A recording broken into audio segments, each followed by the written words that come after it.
العالمين والصلاة والسلام على سيد الأشرف الأنبياء والمرسلين. أما بعد فأعوذ بالله من الشيطان الرجيم. بسم الله الرحمن الرحيم. قال الله تبارك وتعالى في القرآن المجيد والفرقان الحميد: فويل للمصلين الذين هم عن صلاتهم ساهون. صدق الله العظيم. بلغ العلا بكماله، كشف الدجى بجماله، حسنت جميع خصاله. صلوا عليه وآله وأصحابه اجمعین. وہ ایک سجدہ جسے تو گراں سمجھتا ہے، وہ ایک سجدہ جسے تو گراں سمجھتا ہے، ہزار سجدوں سے دیتا ہے آدمی کو نجات. سجدوں سے تیرے کیا ہوا، زندگی گزر گئی، تیری زندگی بدل دے وہ سجدہ تلاش کر. اما بعد، سامعین حاضرین، السلام علیکم ورحمۃ اللہ وبرکاتہ. میں بے حد ممنون و مشکور ہوں شاہ صاحب کا اور فروخ بھائی کا اور آپ تمام احباب کا. پہلی مرتبہ آپ لوگوں کی زیارت نصیب ہوئی. اللہ رب العزت شاہ صاحب کے وسیلے سے ہم سب کے تمام کبائر صغائر گناہوں کو معاف فرمائے. مجھے جس ٹاپک پر عرض کرنے کا موقع دیا گیا ہے وہ ہے بے نمازی. شاہ صاحب کا حکم ہوا ہے، فروخ بھائی کے ذریعے سے پتہ چلا ہے کہ شاہ صاحب نے حکم دیا ہے کہ بے نمازی کے ٹاپک پر جو ہے نا وہ گفتگو کی جائے.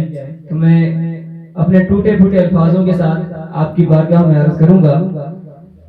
سامعین ناظرین، اللہ پاک نے قرآن مجید برہان رشید کے اندر ارشاد فرمایا: فویل للمصلین. آپ ذرا اس کے ترجمے پہ غور کریں گے تو تھوڑا سا آپ کو محسوس ہوگا کہ اس کا ترجمہ کیا ہے، پھر ہم آپ کو سمجھائیں گے. فویل للمصلین، فرمایا کہ ہلاکت ہو نمازیوں کے لیے. اب اللہ یہ بھی فرما رہے ہیں کہ ہلاکت ہو. اب ہلاکت کس کے لیے ہو؟ فرمایا کہ نمازیوں کے لیے. اب وہ کیسے نمازی کہ نماز بھی پڑھ رہے ہیں، سجدہ ریز بھی ہو رہے ہیں، رکوع بھی کر رہے ہیں، اس کے باوجود وہ ہلاکت میں ہیں. تو یہ ایسے نمازیوں کے لیے کہا گیا کہ جو نمازی نماز کو وقت پر ادا نہیں کرتے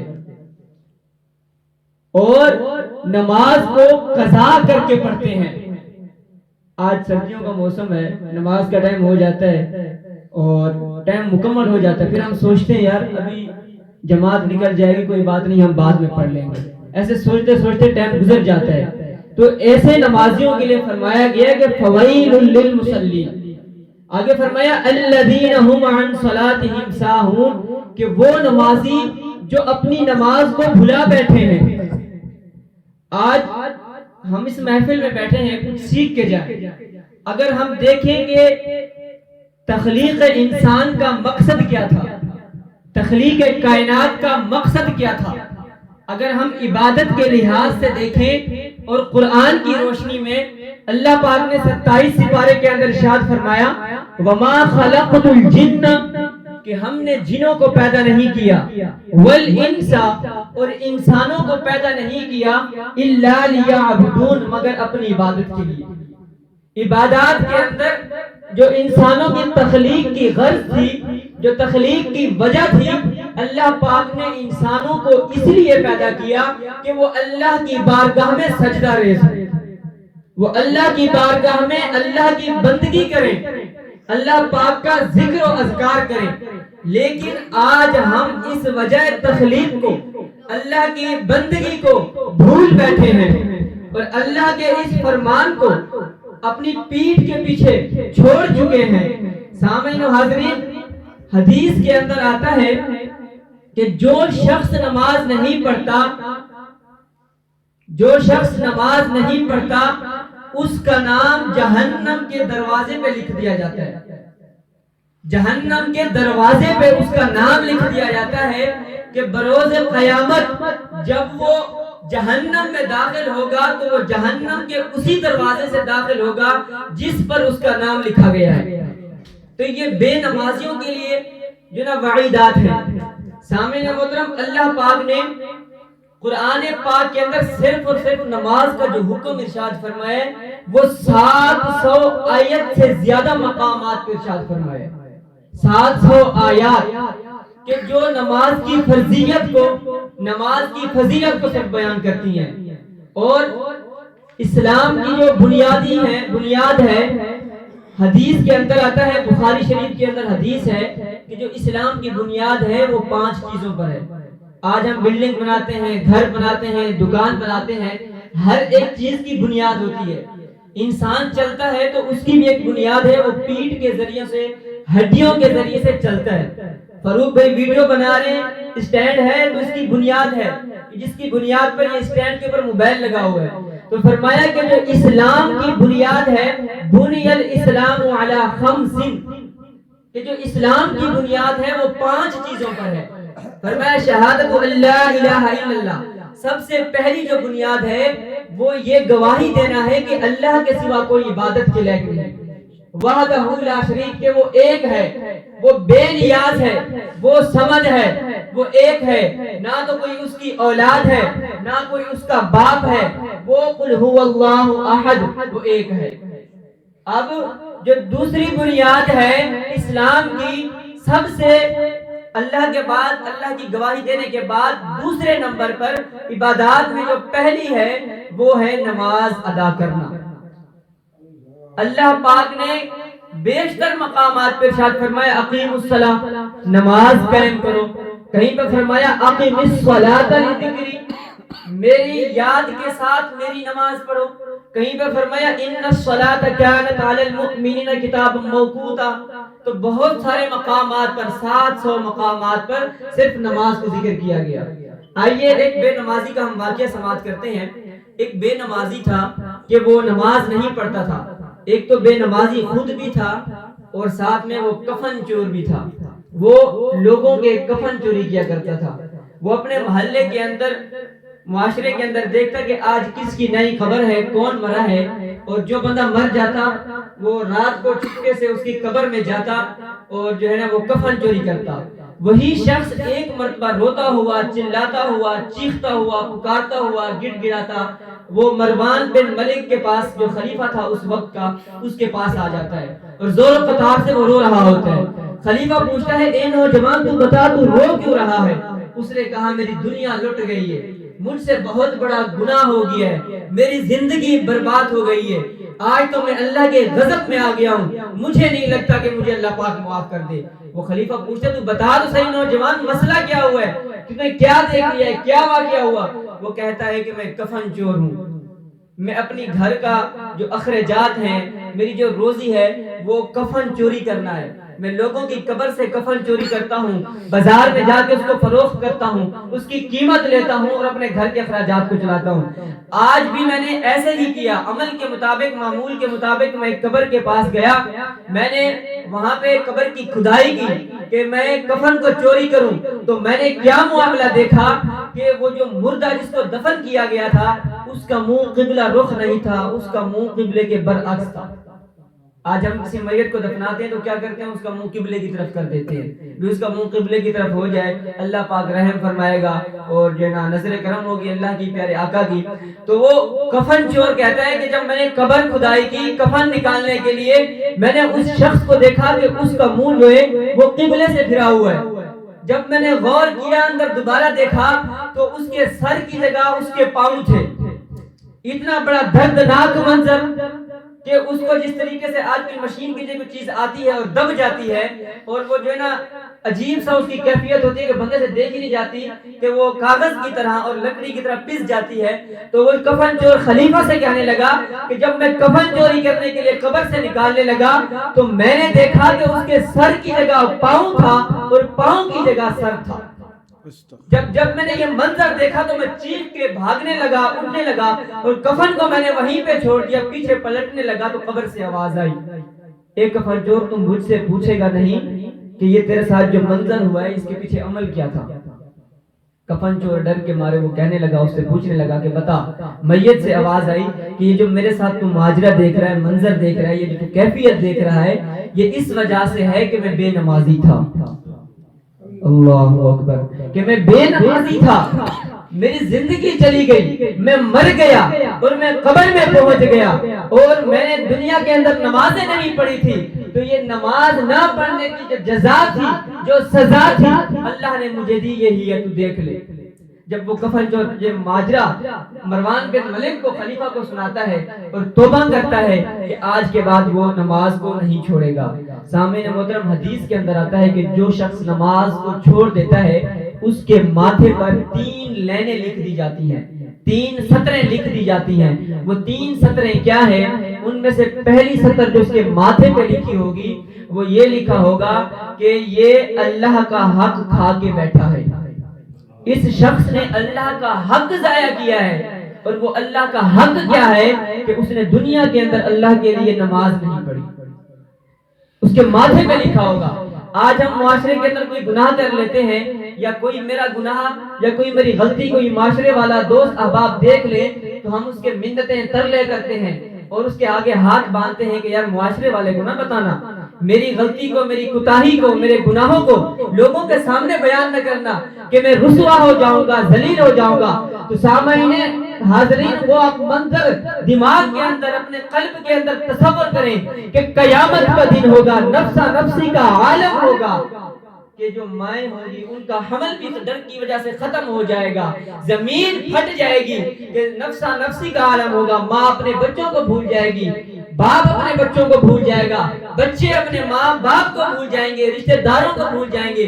اس وقت جب حساب و کتاب کا وقت ہوگا تو فرمایا کہ جو بے نمازی ہوگا اس کے ماتھے پہ 3 لینیں لکھی ہوں گی. ان میں سے جو پہلی لین ہوگی وہ یہ ہوگی لکھا ہوگا کہ یہ شخص اللہ کا حق کھا کے بیٹھا ہے اللہ کا حق اس نے ضائع کیا ہے. اب جو دوسری لین لکھی ہوگی وہ یہ لکھی ہوگی کہ یہ شخص اللہ کے غضب کا مستحق ہے اللہ کے غضب کا اللہ کی ناراضگی کا اللہ جو اس کو اوپر سزا دے گا جو اس کو جزا دے گا یہ اس کا مستحق ہے. جو تیسری لین لکھی ہوگی وہ یہ ہوگی کہ اللہ کی رحمت سے یہ شخص آج مایوس کیا جائے گا اللہ کی رحمت سے آج وہ مایوس کیا جائے گا. سامعین و حاضرین میں نے آپ کے سامنے ایک شعر پڑھا کہ وہ ایک سجدہ جسے تو گرا سمجھتا ہے. آج ہم نماز پڑھنے کو ہم گرا سمجھتے ہیں دوستوں کے ساتھ بیٹھے ہوتے ہیں محفل کے ساتھ ہم سوچتے ہیں کہ محفل چھوڑ کے نماز پڑھیں. سردیوں کا موسم ہے گرم بستر کے اندر سو رہے ہوتے ہیں آرام کر رہے ہوتے ہیں سوچتے ہیں کہ ہم اپنا گرم بستر چھوڑ کے نماز پڑھنے کے لیے جائیں مسجد کے لیے جائیں.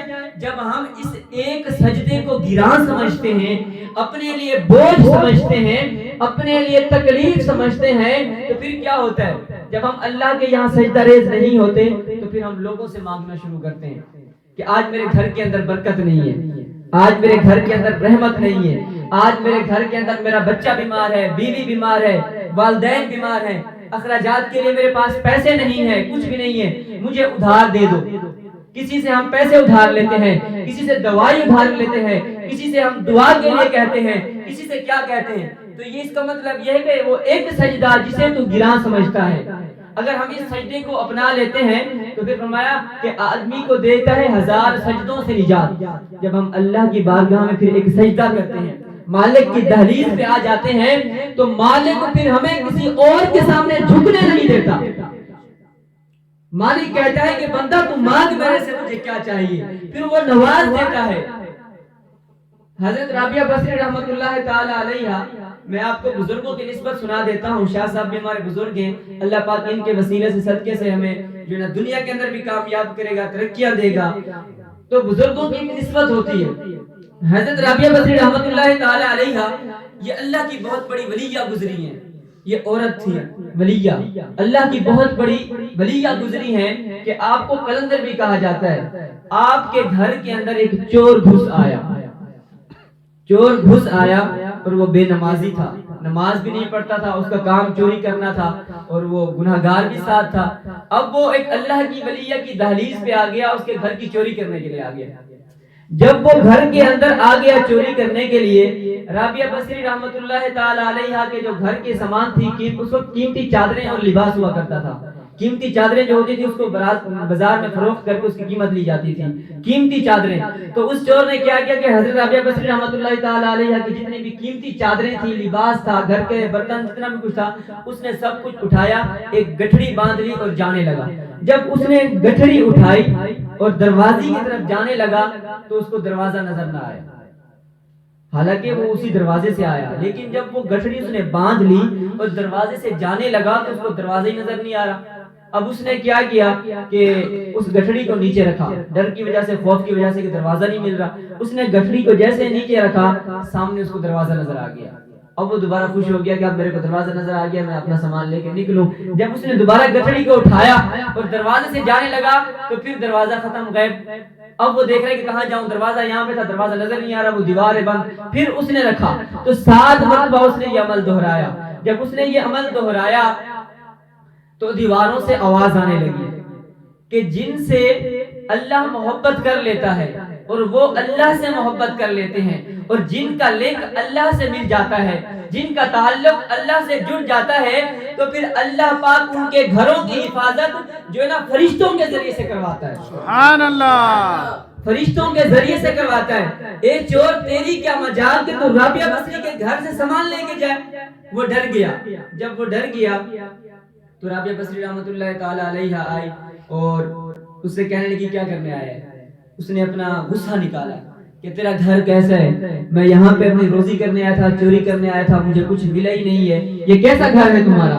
تو رابعہ بصری رحمت اللہ تعالی علیہ نے جو ان سے ایک بات کی, جو نماز کے ٹاپک کے مطابق میں ابھی اپنی گفتگو کرنے جا رہا ہوں اور یہ آخری بات ہوگی, کہ رابعہ بصری رحمت اللہ تعالی علیہ نے اس چور کو کہا کہ اچھا ایسا کرو, تم جاؤ وضو کرو اور 2 رکعت نماز نفل میرے ساتھ پڑھو. اس کے بعد میں تمہیں اتنی مال و دولت دوں گی, اتنا مال دوں گی کہ تم ساری زندگی کھاؤ تو پھر بھی ختم نہیں ہوگا, اتنا مال و دولت دوں گی. اس چور سے کہنے لگی. جب اس چور نے وضو بنایا, وضو بنانے کے بعد وہ رابعہ بصری رحمت اللہ تعالی علیہ کے پاس آیا اور کہنے لگا میں نے وضو بنا لیا ہے, اب بتائیے کیا کرنا ہے. رابعہ بصری رحمت اللہ تعالی علیہ نے کہا کہ تم میرے ساتھ یہاں پہ 2 رکعت نماز نفل ادا کرو, 2 رکعت نماز نفل ادا کرو. جب اس نے 2 رکعت نماز نفل ادا کی, رابعہ بصری بھی سجدے میں گئی, وہ چور بھی سجدے میں گیا. رابعہ بصری رحمت اللہ تعالی علیہ اللہ سے عرض کرنے لگی, مالک و مولا میرا کام تھا اس چور کو اللہ کی راہ میں تیری بارگاہ میں لانا, اب میں اس کو تیری بارگاہ میں لائی ہوں, اب اس کی دل کی دنیا بدلنا تیرا کام ہے. سبحان اللہ. اور ساتھ میں کہنے لگی اے اللہ میرے پاس دینے کو اس کو کچھ نہیں ہے, تو مالک ہے, تو خالق ہے, تیرے خزانے لا محدود ہیں, میں اس چور کو تیرے دربار میں لے آئی ہوں, اس نے سجدہ کر لیا ہے, اب تو ہی اسے نواز. جب اس نے سجدہ کیا چور نے, اس کے دل کی دنیا بدل گئی, پھر وہ ایک چور سے اللہ کا ولی بن گیا. اب جب اس نے 2 رکعت نماز نفل ادا کر لی, مکمل ہو گئی, اب اس نے 2 رکعت نماز نفل خود بخود رابعہ بصری کے کہنے سے پہلے خود شروع کر دی. جب پھر وہ 2 رکعت نماز نفل ختم کی, پھر اس نے شروع کر دیے, حتیٰ کہ وہ نماز جو نہ پڑھتا رہا, نوافل ادا کرتا رہا, آدھی رات گزر گئی, رابعہ بصری نے کہا کیا ہوا تو چوری کرنے آیا تھا؟ اس نے کہا نہیں، اب جو مجھے لذت سجدوں میں مل گئی ہے وہ اس کے علاوہ کسی کے اندر نہیں، اب میں ہر وقت اللہ کی عبادت کروں گا۔ تو سامعین محترم، نماز آپ صلی اللہ علیہ وسلم نے ارشاد فرمایا الصلاۃ معراج المؤمنین، کہ نماز معراج ہے مومنوں کی۔ معراج کہتے ہیں زیارت کو، یعنی کہ اللہ کی زیارت کا جو ذریعہ ہے، جو راہ ہے، راستہ ہے، وہ نماز ہے۔ نماز وہ عمل ہے جو امام الانبیاء کو تحفے میں دی گئی۔ یہ وہ تحفہ ہے، آج ہمیں کوئی تحفہ دے دیتا ہے، ہمارا بڑا تایا دے دیتا ہے، خالو، نانو یا پرائم منسٹر یا ہمارا کوئی ٹیچر، تو ہم اس کو ہر ایک کو دکھاتے پھرتے ہیں کہ یہ تحفہ مجھے ٹیچر نے دیا ہے، فلاں نے دیا ہے، فلاں نے دیا ہے۔ تو یہ نماز کا جو تحفہ ہے، اللہ پاک نے پیارے آقا صلی اللہ علیہ وسلم کو معراج پر بلا کے عطا فرمایا۔ اگر اللہ پاک چاہتا تو قرآن کا جس طریقے سے سلسلہ تھا کہ وہی جو ہے نا جبرائیل کے ذریعے سے دی جاتی تھی، اور دیگر انبیاء کو جو عبادات میں سے کوئی عبادت دی گئی جو جبرائیل کے ذریعے سے دی گئی، قرآن بھی نازل ہوا تو جبرائیل کے ذریعے سے پہنچا۔ اگر اللہ پاک چاہتا تو یہ نماز کا تحفہ ہمارے پیارے آقا کو جبرائیل کے ذریعے سے دے سکتا تھا، لیکن نماز یہ کوئی عام تحفہ نہیں تھا، یہ کوئی عام عبادت نہیں تھی، بلکہ اس کے لیے اللہ پاک نے ہمارے پیارے آقا صلی اللہ علیہ وسلم کو معراج پر بلایا، اور بلا کر پیارے آقا صلی اللہ علیہ وسلم کو یہ تحفہ عطا فرمایا۔ تو نماز یہ وہ پیارا عمل ہے۔ سامعین محترم، شاعر خوب کہتا ہے کہ سجدوں سے تیرے کیا ہوا۔ اب یہاں پہ یہ یاد رکھیں آپ آخری بات کہ صرف ہم سجدے پہ سجدے نہ کیا جائے کہ ہمارا ماتھا جو ہے نا سجدوں سے گھس جائے اور ہم لوگوں کی جو ہے نا حقوق کھا کے بیٹھے ہوں، اور ہم کسی پڑوسی کو، رشتہ داروں کو تکلیف دے کے بیٹھے ہوں، یا ہمارے دل میں کسی کے لیے بغض ہو، حسد ہو، اناد ہو، تو پھر ہماری نمازیں کسی کام کی نہیں۔ اب شاعر کہتا ہے کہ سجدوں سے تیرے کیا ہوا۔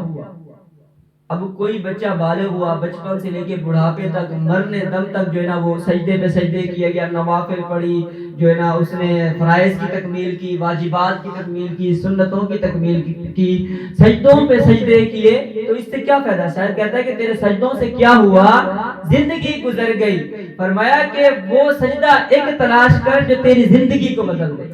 سبحان اللہ۔ وہ سجدہ تلاش کر جو تیری زندگی کو بدل دے۔ تو ہم نے وہ ایک سجدہ کیسے ڈھونڈنا ہے؟ جب ہم نے اللہ کی بارگاہ میں سجدہ ریز ہونا ہے تو کوشش کرنی ہے کہ مخلوق کا ہمارے دل کے اندر کوئی اناد اور بغض نہ ہو، حسد نہ ہو، اور ہم نے یہ دیکھنا ہے کہ ہماری ذات سے کسی کو تکلیف نہ پہنچے، پھر جا کے ہمارے جو سجدے ہیں وہ قبول ہوں گے۔ اور سامعین محترم، یہاں پہ ایک بات جو سماعت کے قابل ہے، آپ صلی اللہ علیہ وسلم نے ارشاد فرمایا کہ دو اعمال ایسے ہیں کہ جن کی وجہ سے بندے کی جو ہے نا کوئی بھی عبادت یا اس کا جو ہے نا کوئی بھی نیک عمل قبول نہیں ہوتا۔ ان میں سے جو پہلا کام ہے وہ یہ ہے کہ والدین کا نافرمان۔ اب یہاں پہ میں یہ پیغام دوں کہ آپ اگر والدین میرے ساتھ، مجھ سمیت اگر ہم میں سے کوئی شخص والد کا نافرمان ہے، والدین کا، اور وہ سجدے پہ سجدے کیے جائے، زکوٰۃ دیے جائے، خیرات دیے جائے، حج کیے جائے، عمرے کیے جائے اور صلہ رحمی کیے جائے، تو وہ کسی کام کے نہیں ہے۔ ہمیں جو ہے نا اس سے بھی بچنا ہے۔ اللہ رب العزت سے دعا ہے کہ میں نے جو آپ کے سامنے یہ ٹوٹے پھوٹے الفاظ عرض کیے ہیں، اللہ پاک قبول منظور فرمائے، اللہ پاک ہم سب کو پکا سچا نمازی بنائے۔ وآخر دعوانا ان الحمدللہ رب العالمین۔ چینل کو سبسکرائب کریں اور بیل آئیکن دبانا نہ بھولیں۔